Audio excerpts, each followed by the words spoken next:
Muito bem, agora a hora da gente tirar dúvidas de português. Meio cansado ou meia cansada? Menos ou menos? Seja ou seja, Nolan. Bom, quem explica pra gente essas e outras questões é o professor doutor Rodrigo Maia dos Santos, da PUC de São Paulo. Doutor, bem-vindo mais uma vez aqui no Obrigado, News. Obrigado, bom dia a vocês, bom dia aos telespectadores. Mais uma vez para sanar algumas dúvidas e cada vez menos deixar a língua portuguesa como uma pedra no sapato, né? Seja dos telespectadores, das pessoas aqui do estúdio, que eu sempre pego muito no pé de todo mundo aqui, brincando, mas para a gente cada vez mais, né, entender a língua portuguesa, né? Hoje eu separei, como vocês disseram, algumas coisas específicas, até de dúvidas que os telespectadores mandaram. Eles estão mandando mensagem, estão escrevendo, estou muito feliz com a participação. Principalmente, como eu disse na terça-feira, porque as pessoas estão se preocupando mais em acertar a língua portuguesa. Isso é muito legal, né? Isso é muito legal, foi o que eu falei, de ter a língua na mão, saber usar numa situação formal, numa situação informal e ter o conhecimento. Acima de tudo, a gente tem que dar para todos acesso a um conhecimento de língua portuguesa. Isso é o ponto mais importante, tá bom? A primeira, então, que eu separei foi a questão do meio e do meia. Se a gente tiver possibilidade de colocar a ilustração, agradeço, ó. Meio e o meia. Esse é um detalhe importante, alguns dos exemplos que eu coloquei aqui até vão deixar a situação mais clara. Veja, meio, no sentido de advérbio, aí eu coloquei algumas expressões entre aspas aí. Significa um pouco, um tanto, mais ou menos, um tanto. Portanto, se é advérbio, ele é invariável. Veja o exemplo. Os jogadores estão meio decepcionados com o resultado da partida. Veja que a gente pode substituir por um pouco, um tanto, mais ou menos, né? A porta está meio aberta. Eu não estou dizendo que ela está metade aberta, eu estou dizendo que ela está um pouco aberta, né? Percebe a diferença? Por exemplo, lá nos jogadores, eu não estou dizendo que eles estão metade decepcionados. Eu estou dizendo que eles estão um pouco decepcionados. Então, quando tem essa ideia de um pouco, o meio ele é invariável, porque ele é advérbio. Então, ele não vai existir na forma de meia. Então, eu, por exemplo, se eu trocasse os jogadores por as jogadoras, por exemplo, da Seleção Brasileira Feminina de Futebol, as jogadoras estão meia decepcionadas? Não, porque nesse caso é um pouco, então se mantém no masculino, nesse caso só meio. Fico claro? Acho que com esse exemplo de um pouco, de um tanto, fica mais claro. Meia, quando o meio no masculino for usado no sentido de metade, que era o que eu estava dizendo agora, ou seja, com uma relação numérica, aí sim ele vai variar de acordo com o termo a que ele se refere. Veja, hoje eu vou almoçar, e esse exemplo é bacana, meio-dia e meia. Tem muita gente que fala assim, ó, eu vou almoçar meio-dia e meio. Eu fico pensando, se eu fizer as contas matemáticas, vai ser meia-noite, né? Porque meio-dia mais meio-dia vai dar meia-noite. Mas o que significa esse meia? A relação desse meia com hora, não é isso? Meio-dia e 30 minutos, que é metade de uma hora. Veja, não é um pouco de uma hora, é metade de uma hora. Por isso, meio-dia e meia hora. Agora, usando meia como metade, a hora mesmo não deveria ser meio-dia, deveria ser meia, né? Porque é metade exatamente do dia. É claro que é um... Claro, mas aí a relação, eu entendi o seu exemplo, ele é bem interessante, mas o importante é a gente entender, igual eu escrevi aqui, com o termo ao qual se refere. No caso aqui, o meio está se referindo ao dia, e dia é masculino, o dia. Aliás, tem essa dica para passar para as pessoas. Muita gente acha que a palavra que termina com A é feminina, a palavra que termina com O é masculina, e confunde tudo. Você pega, por exemplo, foto.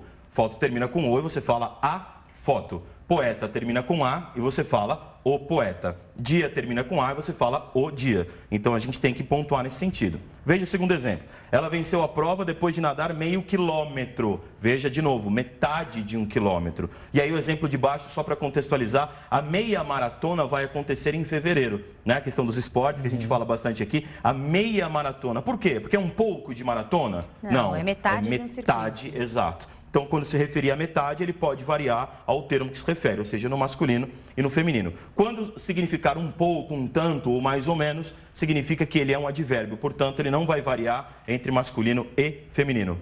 Esse ficou claro? Tranquilo? E aí vamos para a próxima ilustração que eu coloquei, que é o menos e menos. Bom, vamos colocar assim, eu não gosto muito de dizer, menos não existe. Menos é um erro. Sim, é um erro do ponto de vista gramatical. Não é que não existe, existe, mas é o erro. Então, o erro existe. Quando a gente diz assim, não, a palavra não existe, eu falo assim, gente, a palavra existe, senão as pessoas não errariam e não a usariam. O que acontece é que ela não é padronizada na gramática. Veja, o menos ele quer dizer o quê? Em menor quantidade, menor intensidade. Então, eu coloquei aqui, ó, quando a gente quiser se referir a alguém, alguma coisa em menor número, em menor quantidade, a gente usa menos.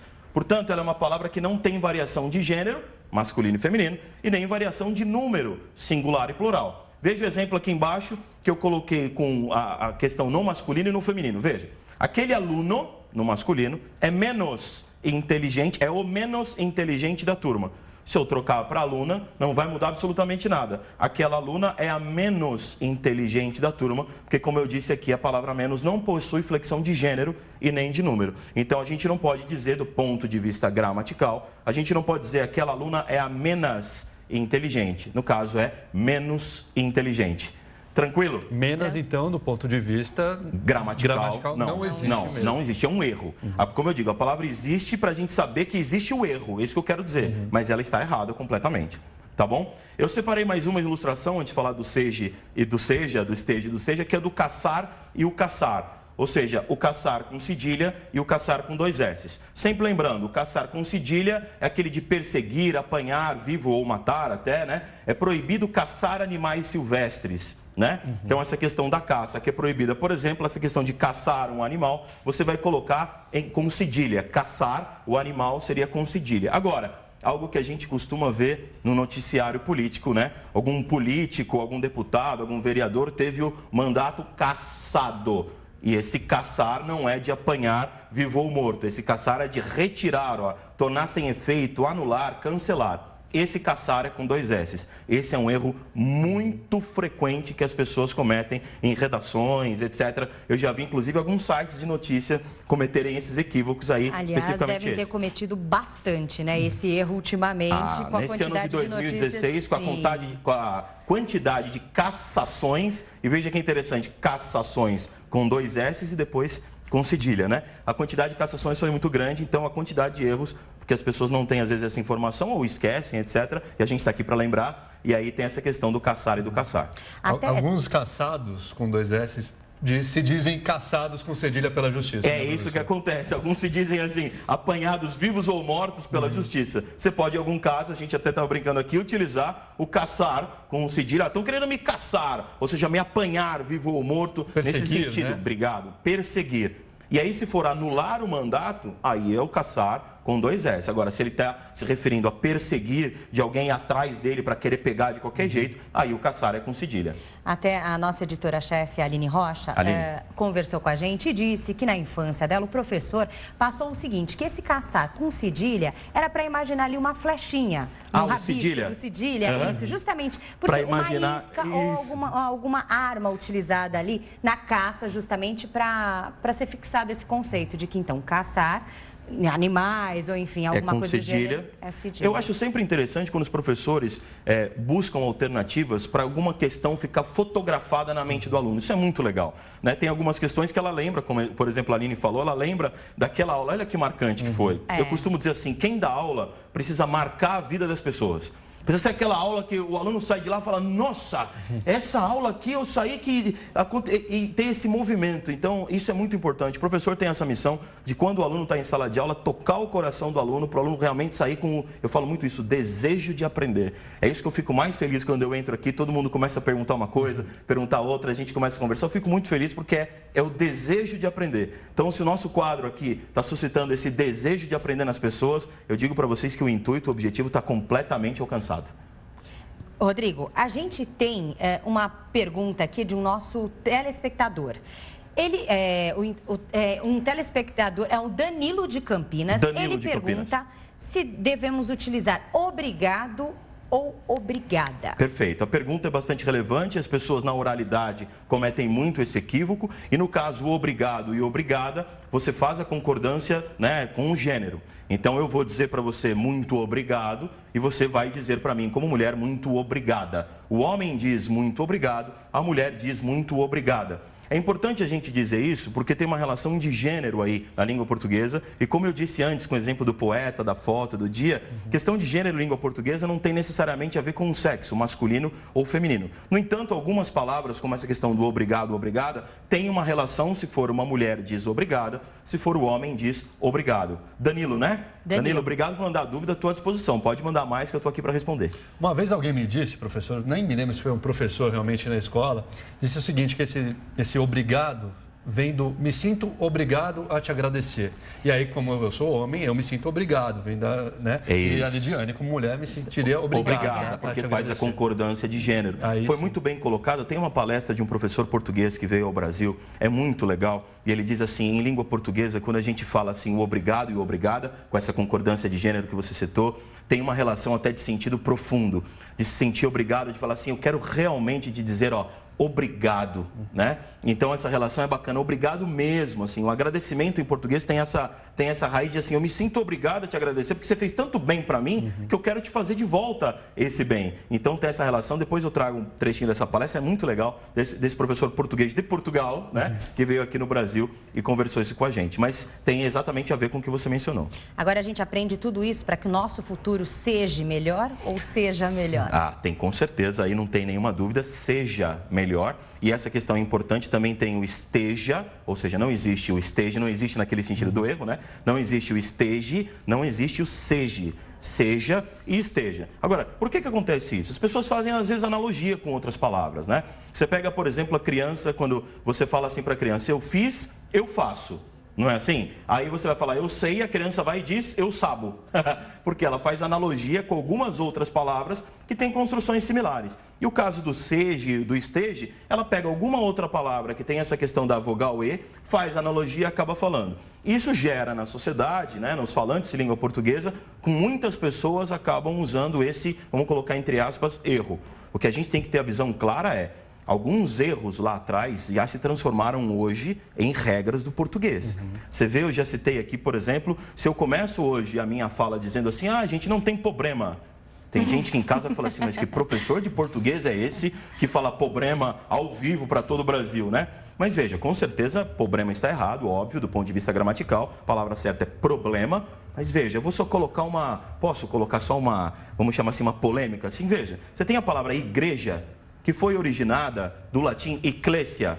Tanto que quando a gente fala aqui assuntos relacionados à igreja, a gente diz que os assuntos são eclesiásticos, não é isso? Se a gente pegar as outras línguas que vieram do latim, por exemplo, espanhol é iglesia, ou seja, mantém esse L, não é isso? Em francês é eglis, mantém esse L. Em italiano, por exemplo, é chiesa, não tem o L, mas não vai para o R, só em português veio o R.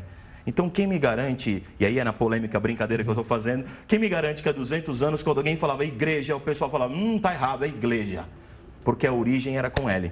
Então, a gente tem até a palavra escravo, né, que veio do latim esclavum, que vai gerar em inglês slave, que chega em português escravo. Então, veja, o que lá atrás, às vezes, é um erro, depende dos usuários e da continuidade, pode se tornar até algo dicionarizado.